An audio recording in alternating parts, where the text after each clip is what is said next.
Assalamualaikum warahmatullahi wabarakatuh. Apa kabar anak-anakku semua? Semoga kita semua dalam keadaan sehat walafiat. Pada pertemuan hari ini, marilah kita awali dengan berdoa bersama-sama.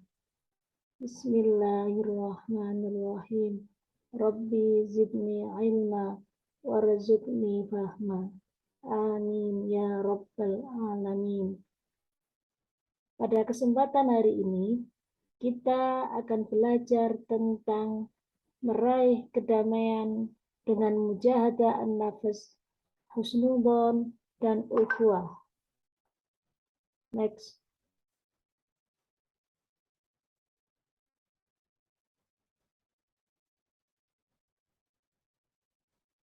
Pembelajaran pertama adalah bagaimana caranya kita meraih kedamaian dengan perilaku mujahadah an-nafs, yaitu kontrol diri, berperilaku husnudzon, berbaik sangka, dan perilaku ukhuwah, persaudaraan. Next.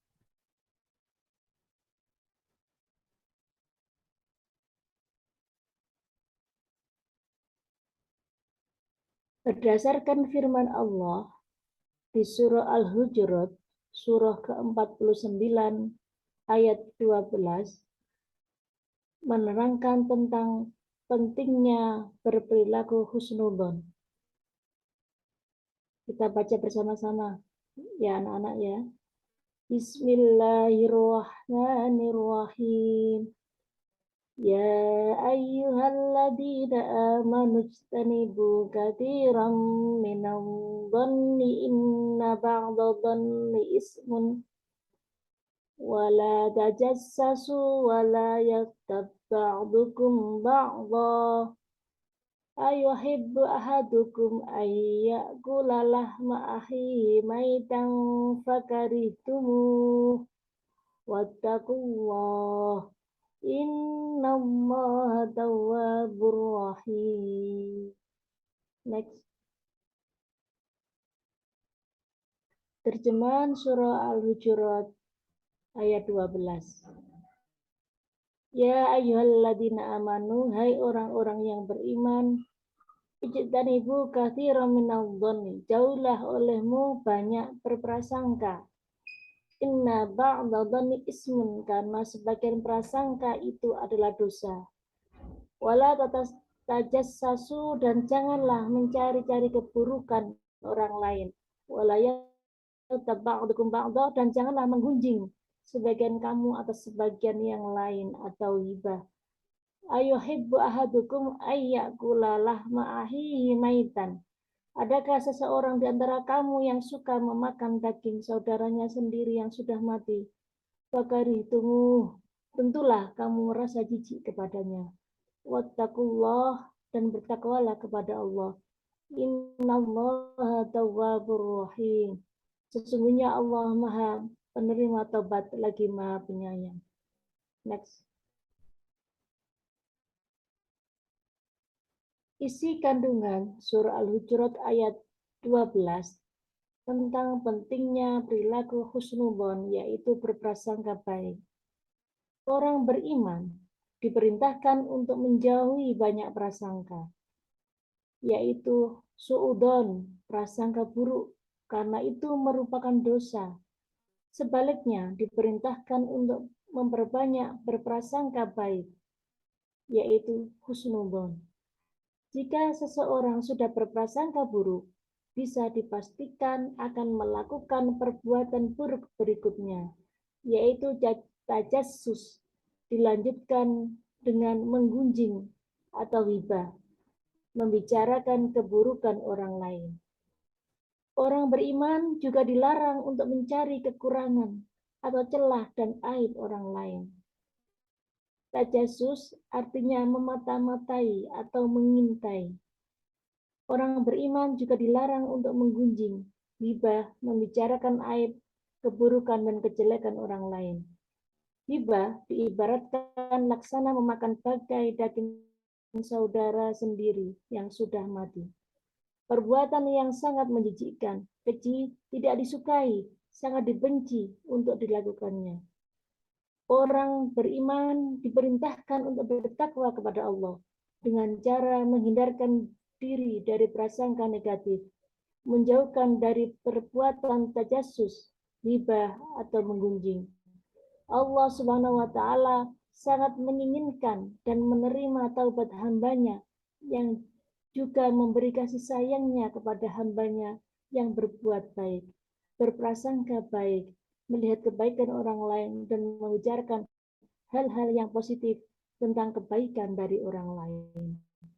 Next.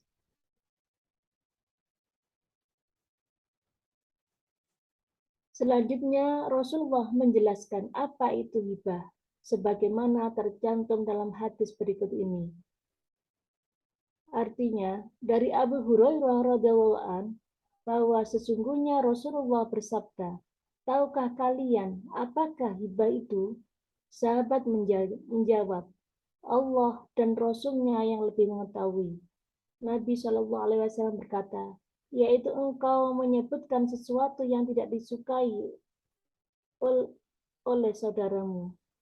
Nabi Shallallahu Alaihi Wasallam ditanya, bagaimanakah pendapat Anda jika itu memang benar ada padanya?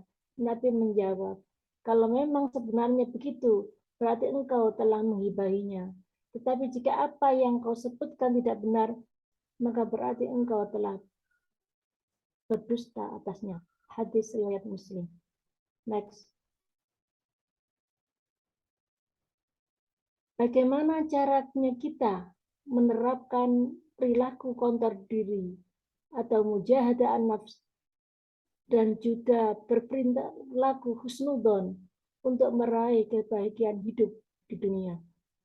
Kontrol diri atau mujahadah bisa dilakukan dengan cara-cara sebagai berikut. 1. Menghindari dan menjauhi perbuatan dosa. 2. Mengarahkan seluruh aktivitas hidup untuk meraih ridha Allah Subhanahu wa taala. 3. Menahan dan mengendalikan hawa nafsu. 4. Memperbanyak dan membiasakan zikir kepada Allah atau zikrullah. Sedangkan husnudzon kepada Allah dapat dilakukan dengan 3 sikap, yaitu selalu yakin bahwa Allah akan senantiasa memberi yang terbaik bagi hambanya, selalu bersyukur nikmat dari Allah. Rasa syukur dapat diungkapkan dengan mengucapkan Alhamdulillah dan menggunakan nikmat tersebut sesuai kehendak Allah. Yang ketiga adalah bersifat tawakal, sabar, dan ikhlas atas semua cobaan dan ujian dari Allah. Next. Untuk menerapkan kontrol diri atau mujahadah an-nafs dan prasangka baik, maka dilakukan dengan berbagai sikap berikut ini. Melihat seseorang dari sisi baiknya, ditunjukkan dengan rasa senang dan berpikir positif. Yang kedua, selalu memaafkan kesalahan yang dilakukan orang lain terhadap dirinya. Yang ketiga, bersikap hormat pada orang lain tanpa ada rasa curiga, dengki, dan perasaan tidak senang tanpa alasan yang jelas. Yang keempat, selalu mengingat kebaikan yang pernah dilakukan oleh seseorang. Yang kelima, melupakan kesalahan yang dilakukan orang lain terhadap dirinya. Husnudzon kepada diri sendiri dapat dilakukan dengan sikap berikut, bahwa kita harus yakin mampu melakukan segala sesuatu tanpa bantuan orang lain. Selalu yakin dapat menyelesaikan semua masalah, tantangan hidup, tidak mudah putus asa bila menemui kesulitan. Berusaha sekuat tenaga untuk mencapai semua keinginan dengan kerja cerdas, kerja ikhlas, dan kerja tuntas penuh dengan inisiatif untuk meraih cita-cita. Next.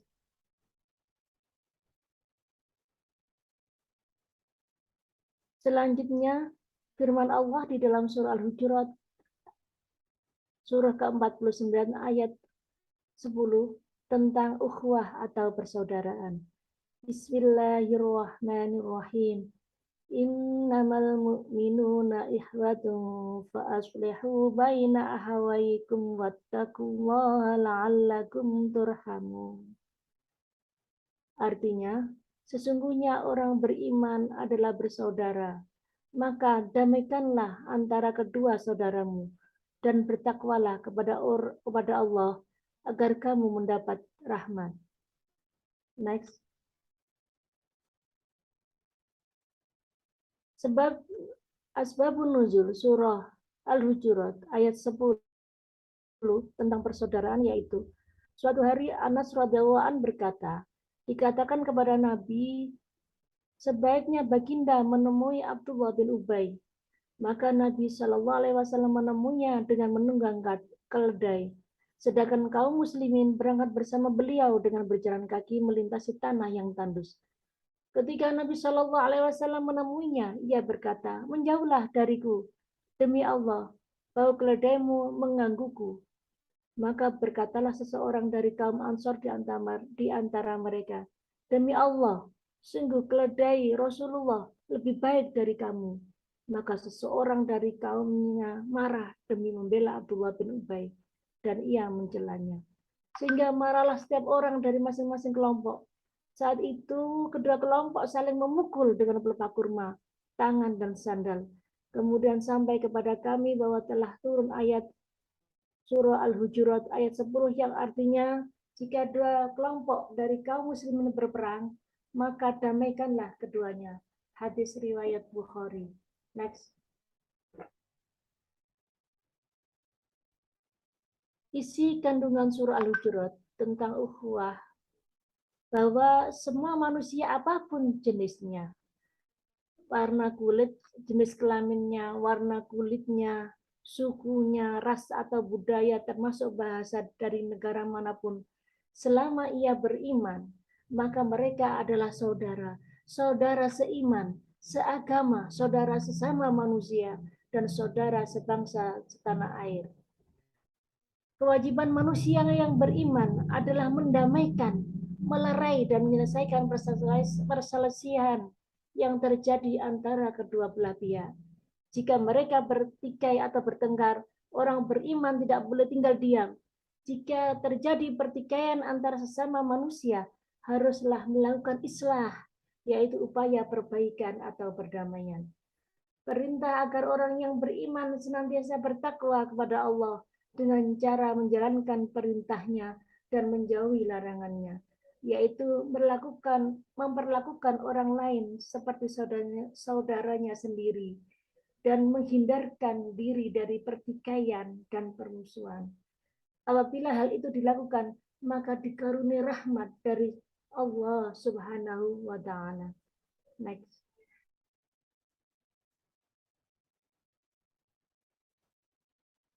Ayat di atas menjelaskan bahwa sesama muslim adalah saudara. Inti dari persaudaraan atau ukhuwah adalah adanya persamaan. Semakin banyak persamaan di antara sesama, maka akan semakin kokoh jalinan persaudaraan di antara sesama manusia. Sementara itu, persaudaraan atau ukhuwah dibagi 3 hal, yaitu 1, ukhuwah Islamiyah, persaudaraan karena sama-sama memiliki persamaan agama dan keyakinan. Yang kedua, ukhuwah watoniyah, persaudaraan karena sama-sama satu bangsa dan ketertarikan keturunan tanpa membedakan suku, agama, warna kulit, dan adat istiadat. Yang ketiga, ukhuwah insaniyah atau basyariyah, yaitu persaudaraan karena sama-sama sebagai sesama manusia secara universal tanpa membedakan ras, suku, bangsa, agama, warna kulit, dan aspek lainnya. Ketika aspek persaudaraan tadi harus dilakukan secara bersama-sama, tidak boleh berdiri sendiri. Melaksanakan ketika ukhuwah tersebut secara bersama-sama akan memperkuat tegaknya kehidupan bermasyarakat, berbangsa, dan bernegara yang aman dan tentram. Lebih dari itu, akan memunculkan solidaritas dan timbulnya kepedulian sosial di masyarakat. Sebagaimana sesama mukmin, maka kita harus mampu menjaga martabat dan kehormatan sesama manusia. Next.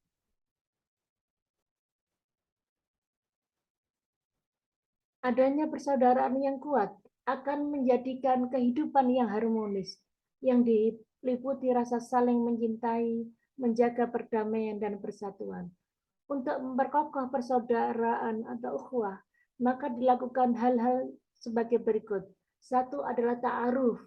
Ta'aruf adalah saling kenal mengenal antara umat Islam, bukan hanya penampilan fisik, namun juga tentang ide, gagasan, dan lainnya. Yang kedua, tafahum, saling mengenal antara sesama umat Islam. Maka akan timbul sikap berusaha untuk memahami saudaranya. Yang ketiga, ta'awun. Setelah saling memahami sudah terjalin, maka timbul sikap saling mendoakan dan saling menolong. Yang keempat adalah takaful. Sikap tersebut terlaksana dengan baik, maka timbul sikap senasib sepenanggungan, seperti yang dicontohkan sahabat-sahabat Ansor Madinah terhadap sahabat-sahabat Muhajirin dari Mekah. Next. Hikmah manfaat persaudaraan adalah satu, menumbuhkan saling memahami, saling pengertian antara sesama, menumbuhkan sikap saling tolong-menolong. Yang kedua, menumbuhkan sikap saling menghormati dan menghargai, akan melahirkan rasa persatuan dan kesatuan bangsa. Ketiga, menumbuhkan tenggang rasa dan tidak membalimi orang antara sesama. Yang kelima, terjalin solidaritas yang kuat antara sesama. Yang keenam, terbentuknya kerukunan hidup antara sesama warga masyarakat. Next.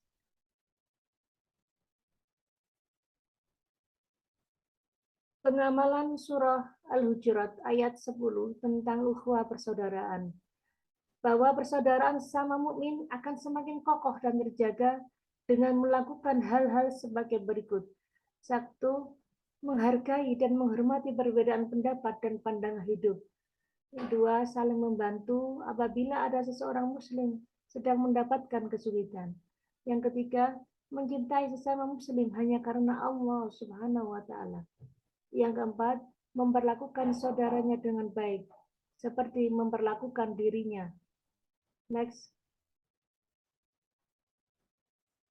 Demikian pelajaran hari ini. Semoga anak-anak bisa mengambil kesimpulan. Selanjutnya